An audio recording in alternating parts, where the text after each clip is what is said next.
நேயர்கள் அனைவருக்கும் வணக்கம். வெண்முரசு வெய்யோன் அத்தியாயம் 29. கௌரவ நூற்றுவரில் சிலர் அப்போதும் அறைக்கு வெளியேதான் இருந்தனர். அறை வாயிலில் நெருக்கினர். சாளரங்கள் வழியாக எட்டி பார்த்தனர். சிலர் பிறரை தொட்டுக்கொண்டு நுனிக்காலில் எம்பி நின்றிருந்தனர். ஒவ்வொருவரும் நெஞ்சு விம்மி கொண்டிருந்தனர். ஒருவரை ஒருவர் தழுவி ஓருடலாக ஆக விழைந்தனர். ஒற்றை உருவின் 100 நிழல்கள் என பிரிந்திருந்தவர்கள் ஒரு நதி பெருக்கின் அலைகள் என மாறினர். கர்ணனின் இடையாடையின் நுனியை பற்றியபடி, மூத்தவரே என்று சுபாகு அழைத்தான். மறுபக்கம் அவன் கைகளை தொட்டபடி, அங்கரே அங்கரே என்றான் துச்சலன். மூத்தவரே, சற்று மெலிந்து விட்டீர்கள் என்றான் மகோதரன்.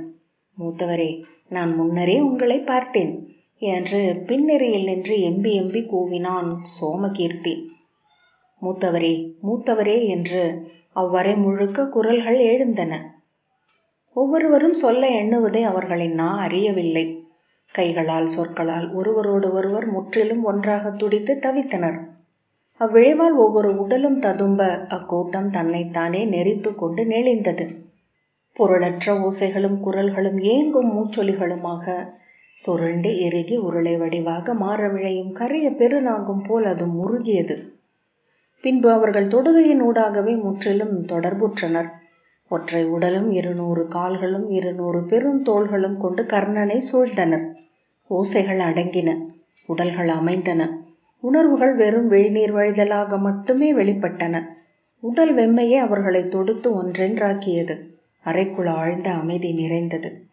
துரியோதனன் கர்ணனின் கைகளை தன் தோளில் இட்டு விழாவோடு சேர்த்து பற்றி கொண்டு தலையை அவன் தோளில் சாய்த்து எங்கிருக்கிறோம் என்று அறியாதவன் போல் விழி புதைத்து நின்றான்.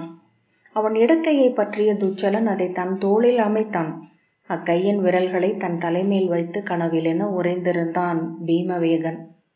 அவன் மார்புடன் சேர்ந்து தலை சாய்த்து நின்றான் துச்சாதனன். அவன் காலடியில் அமர்ந்திருந்தனர் அனுதரனும் திடஹஸ்தனும் துராதரனும் கவசியும். அவன் ஆடை நுனியை பற்றி கன்னத்துடன் சேர்த்திருந்தனர் மகாபாகுவும் துர்விமோசனனும் உபநந்தனும். அவன் முதுகில் கால்களில் எங்கும் அவர்களின் உடல்கள் தொட்டு கொண்டிருந்தன. தன்னுள் தான் நிறைந்து குளிர்ந்து அமைது கொண்டது ஒற்றை கரும் பாறை. வெளியே நின்றிருந்த படை வீரர்களின் மெல்லிய பேச்சொரிகள், படைக்கலச் சிலம்பல்கள், தொலைவில் அரண்மனை முற்றத்தில் தேர்களின் சகடங்கள் எழுப்பிய அடிகள், குதிரை மூச்சுகள், குளம்படி சிதறல்கள், சாளர திரைச்சீலை சிறகடிப்புகள், குடுமிகளில் மெல்ல திரும்பும் சிறு கதவுகளின் முனகல்கள், தெய்வங்கள் விண்விட்டு இறங்கிச் சூழ்வதன் ஒலியின்மை. நெஞ்சுளைய நீள் மூச்செறிந்த விதுரர் அவ்வொலியை தானே கேட்டு திடுக்கிட்டார். பின்பு அடைத்த தொண்டையை சீரமைத்து அரசே என்றார். அப்போதுதான் தன் முகம் செறித்து மலர்ந்து அவ்வண்ணமே உறைந்திருப்பதன் ரச இழுபடலை உணர்ந்து கைகளால் தொட்டு விழி நீரை அறிந்தார். சால்வையால் துடைத்தபடி அரசே என்றார். அவ்வொலி கருநீர் குளத்தில் விழுந்த கல்லென அத்தனை உடல்களையும் விதிர்க்க வைத்தது. தெய்வங்களுக்குரிய தருணம் மைந்தர்களே என்றார். மூதாதையர் களி கொள்ளும் நேரம். இந்த அழியாத அவியை ஏற்ற அவர்கள் அமரர்கள் என ஒளி கொள்ளட்டும். பெருமூச்சுடன் கலைந்த கர்ணன் அமைச்சரே என்றான்.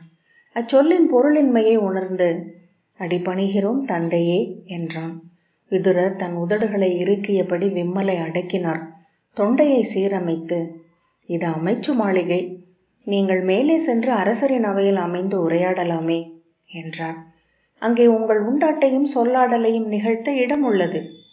துரியோதனன் கலைந்து ஆம் என்ற பின் தன் சால்வையை இழுத்துச் சுற்றி கொண்டு மேலே செல்வோம் இளையோரே, அங்கு நம் அறை சித்தமாக உள்ளது என்றான்.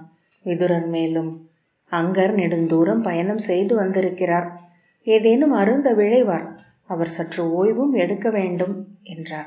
கர்ணன் 1.5 ஆண்டு காலத்துக்குரிய ஓய்வை இப்போது எடுத்துவிட்டேன் அமைச்சரே என்று சிரித்தான். துச்சலன் அவரை ஓய்வுக்குத்தான் நாங்கள் அழைத்து செல்கிறோம் தந்தையே, அவருடன் நாங்களும் ஓய்வெடுப்போம் என்றான். ஆம் ஓய்வு என்றான் சுஷேனன். ஓய்வு ஓய்வு என உவகை குரல்கள் எழுந்தன. இவர்கள் ஓய்வு என எதை சொல்கிறார்கள் என்றார் விதுரர்.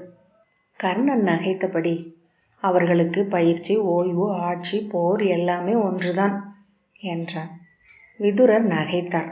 பீமவிக்ரன் மேலே ஊனுணவு சித்தமாக உள்ளது என்று விதுரரிடம் சொன்னான். செல்வோம், ஓய்வுக்கு ஊனுணவு என அவர்கள் கூச்சலிட்டபடி திரும்பினர். அவர்கள் ஒற்றை உடற்பெருக்காக வழிந்து இடைநாழிகளில் நிறைந்து படிக்கட்டுகளில் மடிந்து மேலே சென்றனர். துரியோதனன் கர்ணனின் தோளை தட்டி, அங்கரே, எப்படி அவை முன் நின்று தூது சொன்னான் என் இளையோன் என்றான். எங்கள் நூற்றுவரிலேயே அவன்தான் கற்றவன், அவன் கல்வியுள்ளவன் என்று துரோணரே சொன்னார். கர்ணன் திரும்பி பின்னால் வந்து கொண்டிருந்த சுஜாதனிடம், அப்படியா சொன்னார் என்றான். ஆம், இதற்கு மேல் எனக்கு கல்வி வராது என்று அவரே சொல்லிவிட்டார். துச்சலன் மகிழ்ந்து நகைத்து, சிறப்பாக பேசுகிறான், மிக மிகச் சிறப்பாக என்றான். அவன் பேசும் ஒரு சொல் கூட எனக்கு புரிவதில்லை. அப்படியென்றால் விதுரருக்கு பின் அவனை அஸ்தினபுரியின் அமைச்சனாக்க வேண்டியதுதான் என்றான் கர்ணன்.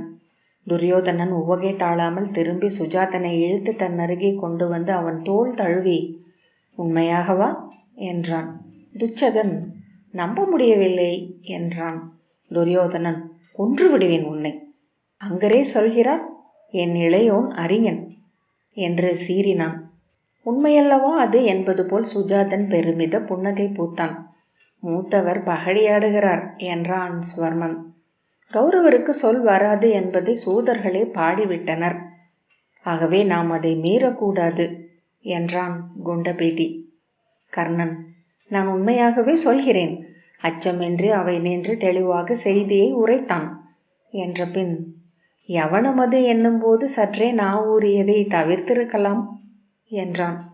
சுஜாதனை படீர் படீர் என அரைந்தும் முடியை பற்றி உலுக்கியும் கௌரவர்கள் கூச்சலிட்டு உவகையாடினர்.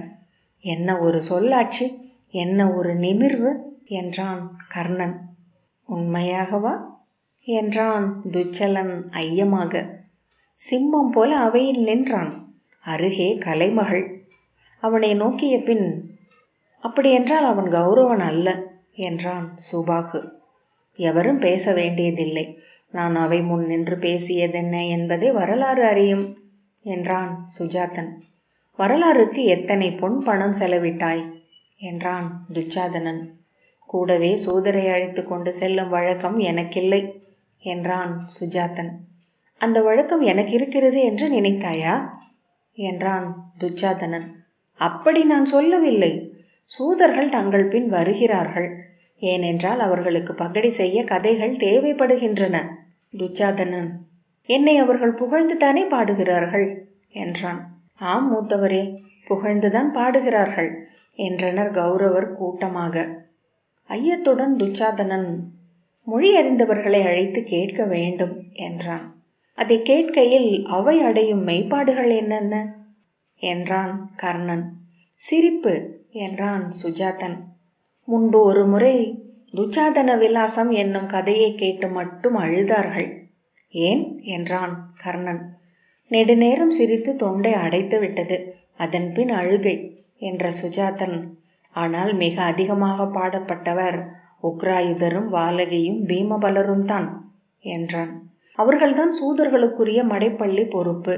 புதிய உணவுகளை உருவாக்கி அவற்றை சூதர்களுக்கு அளித்த பின்னரே சத்திரியர் உண்ண வேண்டும் என நினைக்கிறார்கள். அசுர இளவரசியை மணந்தவர் எப்படி இருக்கிறார் என்றான் கர்ணன். அவனைத்தான் எந்த போரிலும் இனிமேல் முன்னிறுத்தப் போகிறோம். எத்தனை அடி விழுந்தாலும் தாங்கும் உடல் பெற்றிருக்கிறான் என்றான் துச்சாதனன். கௌரவர்கள் கூவி நகைத்தனர். நீங்கள் ஒவ்வொருவரும் உணவுண்ணும் விதத்தை பற்றி பாரத வருஷமே பேசிக்கொண்டிருக்கிறது என்றான் கர்ணன். அது சூதர்களின் பொய். நாங்கள் அளவுடனேயே உண்கிறோம். யானைகள் உண்பதையெல்லாம் எங்கள் கணக்கில் சேர்த்து விடுகிறார்கள் என்றான் துர்முகன். ஆனால் உணவு பற்றிய பேச்சு எழுந்துவிட்டது. ஆகவே இனி நன்மதுவும் இனிய ஊனும் சற்றும் பொறுக்கக்கூடாது என்று துச்சலன் கைகளை தூக்கி கூவினான். எங்கே ஏவலர்கள் எங்கே? அடுமணிக்கு நேற்றே ஆணையிட்டிருந்தேனே என்றான் துச்சாதனன். இடைநாழியில் தலை வணங்கி நின்ற ஏவலர் தலைவர், அனைத்தும் சித்தமாக உள்ளன இளவரசே என்றார். அங்கே நின்றிருந்த யுயுத்சுவை நோக்கிய கர்ணன், மூடா, உன்னைத்தான் விழி தேடிக்கொண்டிருந்தேன் என்றான். நான் உங்களை பார்க்க வரவிருந்தேன் மூத்தவரே. தந்தை என்னை அவர் முன் அமரும்படி ஆணையிட்டார். ஒரு வழியாக இப்போதுதான் கிளம்பி வந்தேன். எப்படியும் மேலே உணவுண்ண வருவீர்கள், அனைத்தும் சித்தமாக உள்ளனவா என்று பார்க்கலாம் என எண்ணி இங்கே நின்றேன். கர்ணன், அவனை தூக்குங்கள் என்றான். அக்கணமே யுயுத்சு பல கைகளால் வானிலேற்றப்பட்டு அம்பென பீரிட்டு கர்ணன் மேல் வந்து விழுந்தான். அவனை பிடித்து சுழற்றி திரும்ப எறிந்தான் கர்ணன். துர்முகனும் பலவர்த்தனனும் அவனை பிடித்து திரும்ப வீசினர். மூத்தவரே, மூத்தவரே என அவன் கூச்சலிட்டான். இவன் ஒருவனுக்குத்தான் பேரரசரின் தோள்கள் இல்லை என்றான் கர்ணன். இறகு போல் இருக்கிறான். துரியோதனன், அவனுக்குத்தான் காது இருக்கிறது என்கிறார் தந்தை. நாளும் அவருடன் அமர்ந்து இசை கேட்கிறான் என்றான். நம்மில் எவருக்குமே இசைச்சுவை அமையவில்லை. ஜலகந்தன், ஏன் என்றே தெரியவில்லை. சமன், மூத்தவரே, அரசர் தந்தையை மகிழ்விக்கும் பொருட்டே இசை கற்றதை அறிவீரா என்றான். கௌரவர் வெடித்து சிரிக்கத் தொடங்கினர். இது எப்போது என்றான் கர்ணன். அதெல்லாம் இல்லை, வெறும் பகடி என துரியோதனன் நாணினான். இல்லை மூத்தவரே, உண்மை என்றான் சுஜாதன். கீழே இறங்கி கர்ணனின் அருகே நின்று மூச்சிறைத்த யுயுத்சு, நான் சொல்கிறேன், நான் உண்மையில் நடந்ததை சொல்கிறேன் என்றான். இவன் சொல்வதெல்லாம் பொய் என்று துரியோதனன் முகம் சிவக்க கூச்சலிட்டான். அடே, அவனை பிடித்து அவன் வாயை மூடுங்கள். திடசத்ரன், அப்படியெல்லாம் செய்யக்கூடாது மூத்தவரே. சொல்லாத சொல்லை சரஸ்வதியின் அக்காள் கொண்டு செல்வாள் என்ற பின், தம்பி என் அழகா, சொல் பார்ப்போம் என்றான். யுயுத்சு 8 தேர்ந்த இசைச்சூதரை அமர்த்தி அரசர் இசை கேட்டு பயிலத் தொடங்கினார். 4 நாட்களில் அந்த நேரத்தை ஏன் வீணடிக்க வேண்டும் என எண்ணி அப்போது உணவுண்ணத் தொடங்கினார். உணவுண்ணும் அசைவுகளின் தாளத்துக்கு ஏற்ப சூதர்களின் பாடல்கள் மாறிய போது மகிழ்ந்தார் என்றான். பிறகு என்றான் கர்ணன் நகைத்து கொண்டே. ஒரு நாள் நான் அறைக்குள் செல்லப் போகிறேன். 100 பேர் உணவுண்ணும் ஒலிகள், உறிஞ்சுதல்கள், மெல்லுதல்கள், கடித்தல்கள், சுழற்றல்கள். கர்ணன், ஏன் என்றான். சூதர்களின் இசையே உணவுண்ணும் ஒலிகளாக நாளடைவில் மாறிவிட்டிருந்தது. கர்ணன் சிரித்தபடி துச்சலன் தோளில் ஓங்கி அறைந்தான். கௌரவர்கள் கூவி சிரித்தபடி அவனை சூழ்ந்து கொண்டனர். நான் அரசர் யானையுடன் போட்டியிட்டு உணவுண்ட கதையை சொல்கிறேன் என்றான் வாலகி பின்னால் நின்று எம்பி கைவீசி. மூடா, நீ என்ன சூதனா? வாயை மூடு என்றான் துரியோதனன். மூடர்கள், சூதர்கள் எதை சொன்னாலும் இவர்களே அதை நம்பி விடுகிறார்கள். இவர்களின் மனைவியரின் பெயரையே சூதர்களிடம் கேட்டுத்தான் தெரிந்து கொள்கிறார்கள். உணவு சித்தமாக உள்ளது என்றார் ஏவலர் தலைவர் கிருதசோமர். கைகளை வீசி பெரிய உடலை அசைத்து மெல்ல நடனமாடி, வருக அனைத்தும் இங்கு வருக என்றான் துச்சலன். இன்று நாம் உண்ணும் உணவு அனைத்தும் அங்க நாட்டரசரை மகிழ்விப்பதற்காக என்றான் துச்சாதனன். துச்சலன், கலிங்கத்து இளவரசி கருவுற்றிருப்பதாக சொன்னார். அதற்காக நாம் இன்று மாலை உணவுண்கிறோம் என்றான். அதன்பின் மூத்த அரசை கருவுற்றிருப்பதற்காக நாளை காலை உணவுண்கிறோம் என்றான் துச்சகன். அதன் பிறகு வழக்கமாக உணவை உண்ணத் தொடங்க வேண்டியதுதான் என்றான் சுஜாதன். ஆம் ஆம் என்று கௌரவர் கூவினர். அவர்கள் துரியோதனனின் தம்பியராவை கூடும் நீள்வட்ட பெருங்கூடத்திற்குள் சென்றனர். ஓசைகளுடன் பீடங்களை இழுத்திட்டு மூத்த கௌரவர் அமர தரையிலேயே பிறர் அமர்ந்தனர். உணவு உண்பது நன்று, மிகையாக உண்பவர்கள் தெய்வங்களுக்கு அணுக்கமானவர்கள் என்று சுலோச்சனன் சொன்னான். யார் அப்படி சொன்னது? எந்த நூலில் என்றான் சுபாகு. சுலோச்சனன், நான் அப்படி சொல்கிறேன், நேற்று எனக்கு அப்படி தோன்றியது என்றான். கர்ணனிடம், என் தம்பியர் ஆழ்ந்து சொல் சூழ்கிறார்கள். உணவை பற்றித்தான் என்றாலும் சொல் சூழ்கை என்பது சிறப்புதானே என்றான் துரியோதனன். அன்னமே பிரம்மம் என்ற துச்சாதனன், அதற்கு மேல் வேதங்களில் இருந்து கௌரவர்கள் தெரிந்து கொள்வதற்கு ஏதுமில்லை என்றான். ஒவ்வொருவரும் அதுவரை இருந்த நெகிழ்வு அனைத்தையும் சிரிப்புகளால், ஊகை கூச்சல்களால், கைகளை தட்டி கொள்ளும் ஓசைகளால் கடந்து சென்றார்கள். அந்த நீள் பெரும் கூடமே அவர்களின் குரல்களால் நிறைந்திருந்தது. கருந்தூண்களும் அவர்களுடன் இணைந்து களியாடுவது போல் தோன்றியது. அணுக்கர்கள் 4 வாயில்கள் வழியாகவும் அவர்களுக்கு பல வகை உணவுகளையும் இன்கள் நிறையையும் கொண்டு வந்தனர். கயிறு சுற்றப்பட்ட பீதர் நாட்டு கலங்களில் இறுக மூடப்பட்ட தேரல் வந்தது. அதை உடைத்து கடலாமை கோப்பைகளிலும் மூங்கில் குவளைகளிலும் பரிமாறினர். அவர்களிடம் எப்போதுமே உணவு முறைமைகள் ஏதும் இருப்பதில்லை. ஏரி தழலில் அவியிடுவது போலத்தான் உண்பார்கள். இங்கே மூடா இங்கே என்று துரியோதனன் கூச்சலிட்டான். எவனமது எங்கே என்றான் துச்சலன். ஊனுணவு, மேலும் ஊன் என்றான் சுபாகு. சிறந்த ஊன். இந்த மான் ஓடும்போதே கொல்லப்பட்டுள்ளது என்றான் சித்திரகுண்டலன். எப்படி தெரியும் என்று கர்ணன் கேட்டான். இதன் கால்கள் நீண்டிருக்கின்றன என்றான் சித்திரகுண்டலன். நெய்யில் பொரிக்கும் போது அது ஓட முயன்றிருக்கும் என்று கர்ணன் சிரிக்காமல் சொல்ல, ஆம், நெய் மிகச் சூடானது, என் கையில் ஒரு முறை விழுந்துள்ளது என்றான் சித்திரகுண்டலன். கர்ணன் தன் சிரிப்பொலி மட்டும் தனித்து எழுவதை கேட்டான். உண்ணும் ஓசையும் குடிக்கும் ஓசையும் சூழ்ந்திருந்தன. கயிற்றுக்காலை இறைச்சியை எலும்பு முனையை பற்றி தூக்கி கடித்து இழுத்து உரித்து மென்றபடி துச்சாதனன், அங்கு உண்டாட்டு உண்டா மூத்தவரே என்றான். இல்லை என்றான் கர்ணன். உண்பார்கள், ஆடுவார்கள். ஆனால் பாரத வருஷத்தில் அஸ்தினபுரியில் மட்டுமே உண்மையில் உண்டாட்டு நிகழ்கிறது. உண்ட பிறகு அரண்மனையில் மட்டுமல்ல, கலவரைகளில் கூட எதுவும் மிஞ்சாமல் இருப்பதற்கு பெயர்தான் உண்டாட்டு என்றான். அதில் இருந்த நகையாடலை புரிந்து கொள்ளாமல் துச்சாதனன், எஞ்சுகின்றதே, ஒவ்வொரு உண்டாட்டுக்கு பின்னும் நான் அடுமனைக்கு சென்று பார்ப்பேன். சில கலங்களில் உணவு எஞ்சி இருக்கும் என்றான்.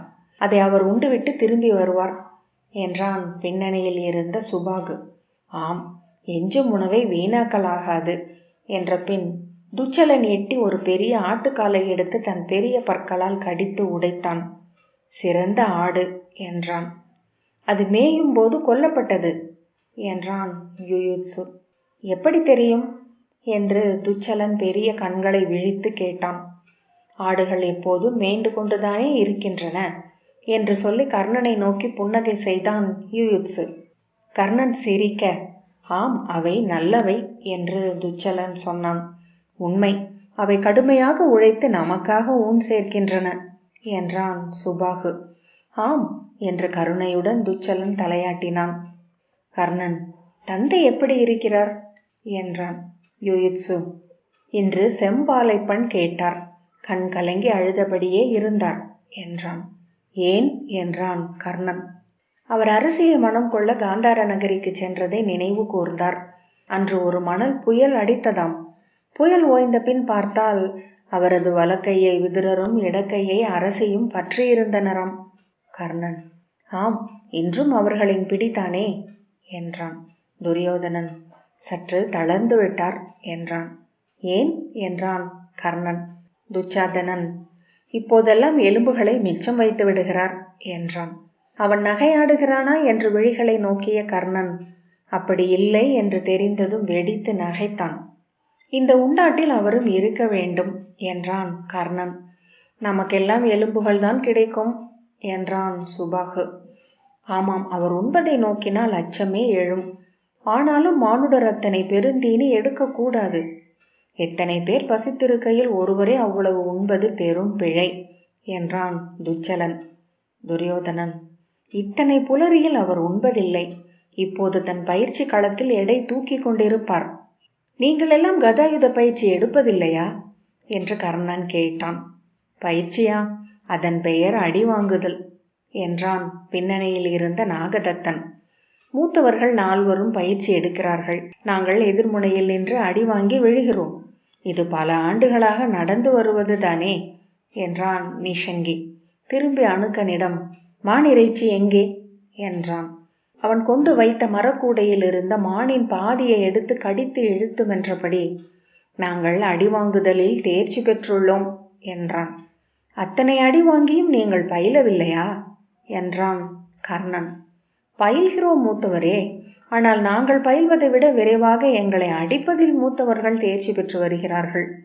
கர்ணன் சிரித்தபடி, நன்று, இனி உங்களுக்கு நான் விற்பயிற்சி கற்றுத் தருகிறேன் என்றான். துரியோதனன் கை நீட்டி, மூடனை போல் பேசாதீர். கதை பயிற்சியிலேயே கைப்பழகாத இந்த கூட்டமா வில்லேந்த போகிறது என்றான். எலும்பு ஒன்றை ஊன் தெறிக்க கடித்து உடைத்து சங்கு போல் வாயில் வைத்து உறிஞ்சிய பின் தலையாட்டி அதன் சுவையை ஒப்புக்கொண்டு விட்டு, வில்லுக்கு கண்ணும் கையும் மட்டும் இருந்தால் போதாது, அவற்றுக்கு நடுவே ஒன்று வேண்டும் என்றான். துச்சாதனன் பெரிய மண்குவளை நிறைய மதுவை ஊற்றி எடுத்து 2 மிடர்கள் அருந்திய பிறகு ஐயத்துடன், என்ன அது என்றான். அதை அறிவு என்று சொல்வார்கள் என்றான் துரியோதனன். அவன் சொல்வது விளங்காமல் சில கணங்கள் நோக்கிய பின்பு கர்ணனை நோக்கி, அறிவில்லாதவர்கள் வில் பயில முடியாதா மூத்தவரே என்றான் துச்சாதனன். பார்த்தீரா, அவனுக்கு தன்னை பற்றி ஐயமே இல்லை என்றான் துரியோதனன். கர்ணன் சிரிக்க, துச்சாதனன், அறிவில்லாவிட்டால் அம்புகள் குறி தவறுமா என்றான். தவற வாய்ப்பில்லை, ஆனால் தவறான குறிகளை தேர்வு செய்வோம் என்றான் கர்ணன். துச்சாதனன் ஏப்பம் விட்டபடி மது குடுவையை கையில் எடுத்து தலையை மேலே தூக்கி வாயில் விடத் தொடங்கினான். யானை நீர் அருந்தும் ஒலி என நினைத்து அம்பு விட்டான் தசரதன் என்றான் சுபாகு. அந்த கதை எது என்றான் துச்சலன். சிரவணகுமாரன் கதை என்று சுஜாதன் சொன்னான். ஓ என்று சற்றும் ஆர்வமில்லாமல் சொல்லி, அந்த மீன்களை இங்கே அனுப்பலாமே என்றான் துச்சலன். மறுபக்கம் வாயில் சற்றே திறந்து ஏவலன் வந்து நின்று, காசி நாட்டரசி என்றான். உணவுண்ணும் கொண்டாட்டத்தில் தரையில் இறங்கி அமர்ந்திருந்த துரியோதனன் பாய்ந்து எழுந்து தன் வாயையும் கையையும் துடைத்தபடி, யார் அவளை இங்கு வர சொன்னது? இவர்கள் உண்பதை பார்த்தால் என்றபடி, யாரங்கே, எனக்கு ஒரு பீடத்தை போடுங்கள் என்றான். மூத்தவரே, தாங்கள் இன்னும் உண்டு முடிக்கவில்லை என்றான் துச்சாதனன். நான் உண்ணவே இல்லை, இங்கு அமர்ந்து உணவுண்ணும் உங்களை பார்த்து கொண்டிருக்கிறேன் என்றபடி தன் ஆடையில் இருந்த உணவு துணுக்குகளை உதறி மேலாடையை தலைமேல் சுழற்றி தோளில் இட்டு தலைப்பாகையை சீரமைத்தான். ஏன், உண்டால் என்ன என்று கர்ணன் கேட்டுக்கொண்டிருக்கும் போதே பானுமதி உள்ளே வந்து அங்கு 100 அமர்ந்து உண்டு கொண்டிருந்த காட்சியை பார்த்து திகைத்தவள் போல் நின்றாள். துச்சாதனன், நாங்கள் உண்கிறோம் அரசி, மூத்தவர் உண்ணாமல் பார்த்து கொண்டிருக்கிறார் என்றான். பானுமதி துரியோதனனை பார்த்து, இன்னும் புலரவே இல்லை என்றாள். ஆம், புலரவே இல்லை, ஆனால் இவர் புலர்வதற்குள் வந்துவிட்டார் என்றான் துரியோதனன் தடுமாற்றத்துடன். பானுமதி கர்ணனிடம், மூத்தவரே, இவர்கள்தான் உண்பதை பற்றி வேறேதும் அறியாத கூட்டம் என்றால் உங்களுக்கு அறிவில்லையா? முதற் புலரி எழும் காலையில் நீங்களுமா இத்தனை ஊனையும் மதுவையும் உண்பது என்றாள். இது உண்டாட்டு, நான் வருவதன் பொருட்டு ஏற்பாடு செய்யப்பட்டது என்றான் கர்ணன். சுஜாதன், முதல் உண்டாட்டு என்றான். பானுமதி அவனை நோக்கி, வாயை மூடு, உன்னை பிறகு பார்த்து கொள்கிறேன் என்று சீறிய பின், மூத்தவரே, ஒரு அரண்மனை என்றால் அதில் விடியல் பூசணைகளும் சடங்குகளும் என ஏராளமாக இருக்கும் என அறியாதவரா தாங்கள்? குல தெய்வங்களையும் மூதாதையரையும் வழிபடாமல் உணவுண்ணும் வழக்கம் கொண்ட அரசர்கள் பாரத வருஷத்தில் உண்டா என்றாள். இல்லை என்றான் சத்வன். சினத்துடன் அவனை நோக்கிய பானுமதி அவன் நகையாடவில்லை என உணர்ந்து சலிப்புடன் தலையில் அடித்து, நான் ஒன்றும் சொல்வதற்கில்லை, சொல்லி சொல்லி சலித்து விட்டது என்றான். நான் சொல்கிறேன் இவர்களுக்கு என்றான் கர்ணன். ஆம், நீங்கள் சொல்லி இவர்கள் கேட்கிறார்கள். மூத்தவரே, நீங்கள் இவர்களை மாற்றவில்லை, இவர்கள் உங்களை மாற்றிவிட்டார்கள் என்றாள் பானுமதி. ஆம், உண்மை என்றான் சத்வன். வாயை மூடு என்றாள் பானுமதி அவனிடம். பின் கர்ணனிடம், மூத்தவரே, உண்டு முடித்து இவர்கள் அங்கங்கே விழுந்த பின் தாங்கள் என் அரண்மனைக்கு வாருங்கள். நாளை காலை சிந்து நாட்டின் அணிப்படை தொகுதி நகர் நுழைகிறது. இங்கு செய்ய வேண்டிய முறைமைகள் பல உள்ளன, அவற்றை பற்றி பேச வேண்டும் என்றாள். இதோ வருகிறேன் என்று கர்ணன் எழுந்தான். அந்த ஊன்தடியை உண்டு முடித்துவிட்டு வந்தால் போதும் என்றாள் அவள்.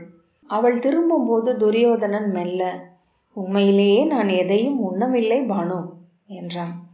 உண்ணாமலா உடை எங்கும் ஊன் சிதறி கிடக்கிறது என்றாள் பானுமதி. ஆம், நான் அப்போதே பார்த்தேன் மூத்தவரே, நீங்கள் சரியாக துடைத்து கொள்ளவில்லை என்றான் சுபாகு. கர்ணன் பானுமதியின் கண்களை பார்த்த பின் சிரிப்பை அடக்க அவள் சிவந்த முகத்துடன் ஆடையை இழுத்து சுற்றி கொண்டு திரும்பிச் சென்றாள். சினத்துடன் செல்கிறாள் என்றான் துரியோதனன். ஆம், நான் சீரமைத்து விடுகிறேன் என்றான் கர்ணன். நீத்தவர்களுக்கான பூசணைகள் செய்யாது உணவு உண்பது பெரும் பிழை, விதுரரும் சொல்லி இருக்கிறார் என்றான் துரியோதனன். அரசே, உங்கள் மூதாதையரும் உங்களைப் போன்று புலரியில் முழு பன்றியை உண்பவர்களாகவே இருந்திருப்பார்கள். துயர் வேண்டாம் என்றான் கர்ணன். மாமன்னர் ஹஸ்தி வெறும் கைகளால் யானையை தூக்குவார் என்றான் துச்சலன். துச்சாதனன் கள் மயக்கில் யானையை எல்லாம் எவராலும் தூக்கி உண்ண முடியாது என்றான். சிவந்த விழிகள் மேல் சரிந்த இமைகளை தூக்கி வேண்டுமென்றால் பன்றியை உண்ணலாம் என்றான். பொதுவாக அவள் இங்கு வருவதில்லை. இங்கு நீர் வந்திருப்பதை அறிந்து உம்மை பார்க்காமல் இருக்க முடியாமலாகித்தான் வந்திருக்கிறாள் என்றான் துரியோதனன். பின்பு, நான் மிகை உணவால் பருத்தபடியே செல்வதாக சொல்கிறார்கள் என்றான். ஆம், நீங்கள் மிகவும் எடை பெற்று விட்டீர்கள் என்றான் துச்சலன். சினத்துடன் திரும்பி, என்னை விட மும்மடங்கு பெரியவனாக இருக்கிறாய், நீ என்னை சொல்ல வேண்டியதில்லை என்றான் துரியோதனன். அவன் தலை மெல்ல ஆடியது. வாயை துடைத்தபடி, நான் தேரில் ஏறினால் குதிரைகள் சிறுநீர் கழிக்கின்றன, இழி பிறவிகள் என்றான். ஆம், நானே பார்த்தேன் என்றான் சத்வன். துரியோதனன் அவனை சிவந்த விழிகளால் நோக்கிய போது அவன் சித்தம் செயல்படாதது தெரிந்தது. தேவையில்லாமல் துச்சலன் வெடித்து சிரித்தான். நான் உண்மையை சொல்லவா என்றான் கர்ணன். நீங்கள் அத்தனை பேரும் நான் சென்றபோது இருந்ததை விட 2 மடங்கு பெரியவர்களாகிவிட்டீர்கள். உண்மையில் ஒரு பெரிய படைப்பிரிவே என்னை சூழ்ந்தது போல் உணர்கிறேன் என்றான். ஆம், எங்களை அரக்கர் படைப்பிரிவு என்று சொல்கிறார்கள் என்றபடி சுபாக எழுந்து, எங்கே யவனம் அது தீர்ந்து விட்டதா என்றான். தீரும் வரை உண்பதே என்று ஒரு பழக்கத்தையே வைத்திருக்கிறார்கள். அரசு என்ன, விண்ணிலிருந்து கொற்றவையே இறங்கி வந்தாலும் இவர்களை ஒழுங்குபடுத்த முடியாது என்று யுயுத்சு சொன்னான். ஆம், ஒழுங்குபடுத்த முடியாது என்றான் சமன். அவனை நோக்கி ஏதோ சொல்ல முயன்ற பின் அச்சொல்லை மறந்து ஏப்பம் விட்டான் துரியோதனன். ஆமாம், அதற்கு முயல்வதை விட நாம் இன்னும் சற்று உணவருந்துவது உகந்ததாக இருக்கும் என்றான் கர்ணன். அதைத்தான் நானும் எண்ணினேன் என்றபடி துரியோதனன் அமர்ந்து, அந்த மானிறைச்சி கூடையை இங்கு எடு என்று ஆணையிட்டான்.